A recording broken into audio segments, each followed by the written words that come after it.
The narrow, dark corridors of the mine were silent, broken only by the occasional sound of water dripping. The small group of miners moved deeper into the mine, breathing in the damp air mixed with the scent of earth.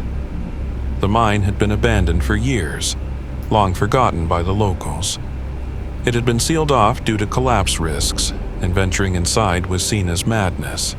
But the promise of rich mineral deposits hidden deep within its depths fueled the group's ambition. Each of them believed that what they found here could change their lives forever. None of them could have predicted what awaited them in the darkness below.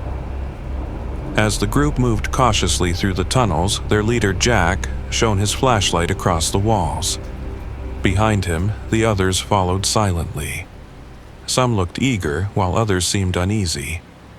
"Turn on more lights," Jack said. "The air feels heavier as we go deeper." Kyle, the youngest of the group, switched on a portable lamp, illuminating their surroundings a little more. The deeper they went, the more the structure of the mine changed. The ceilings grew lower, the walls rougher and coated with patches of mud.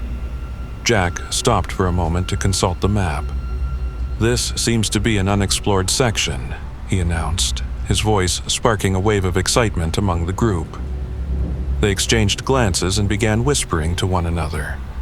After a while, they passed through a narrow passage and entered an open chamber. The ceiling was higher here, and strange markings adorned the walls. It looked as though an unknown language had been etched into the stone. Kyle cautiously touched one of the markings but quickly pulled his hand back. "It's cold, so cold," he said, bewildered. The bright beam of the flashlight revealed thin cracks between the symbols. None of them had expected to find anything like this. "What could this be?" Jack murmured, his voice laced with curiosity. No one had an answer. The group spent some time examining the symbols on the walls. David, the most experienced among them, finally spoke. "Maybe some sort of old marker system," he said, though the uncertainty in his voice was obvious. It was then that Kyle spotted something further ahead. A structure made of black stone stood out against the dull brown of the mine. It looked deliberately crafted, its surface covered in intricate patterns even more complex than the symbols on the walls. As they approached the doorway, the group fell eerily silent. A sense of unease seemed to settle over them. When they stood before it, they all noticed the same thing. A sound was coming from behind the door. It was faint, almost imperceptible, like a soft murmur. Yet, once heard, it was impossible to ignore. The sound had an uncanny way of seeping into their thoughts.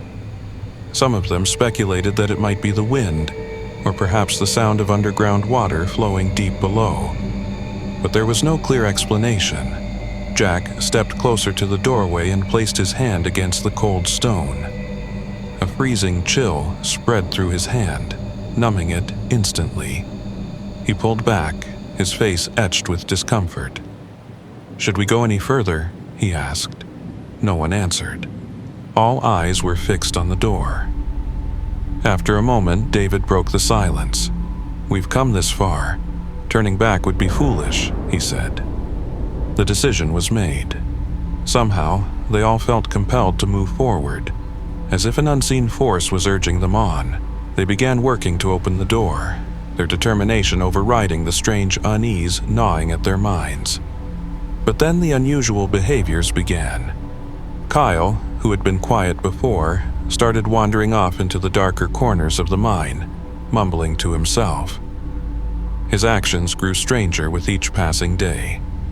He would make movements as though pulling something out of thin air. Once, David thought he saw Kyle speaking to a shadow. When confronted, Kyle seemed unaware of his behavior. "Don't act like you don't hear it. You all hear the voice," he snapped, sending a chill through the group. The unease spread like a contagion. Every so often, one of them would catch a flicker of movement on the walls out of the corner of their eye. David tried to dismiss it. "It's just an illusion. Being down here too long messes with your head," he said. But his explanation felt hollow, even to himself. As they neared the doorway, the strange occurrences intensified. Each of them began to hear something different in the murmur. For some, it was a whisper. For others, it resembled an ancient tune. The shadows creeping along the walls began to take on human shapes. It felt as though the mine itself was watching them. No one dared to raise their voice in those moments. They worked in tense silence, each one battling a growing sense of dread. One night, Kyle disappeared. The group searched the depths of the mine for hours, calling his name. They finally found him crouched in front of the black doorway.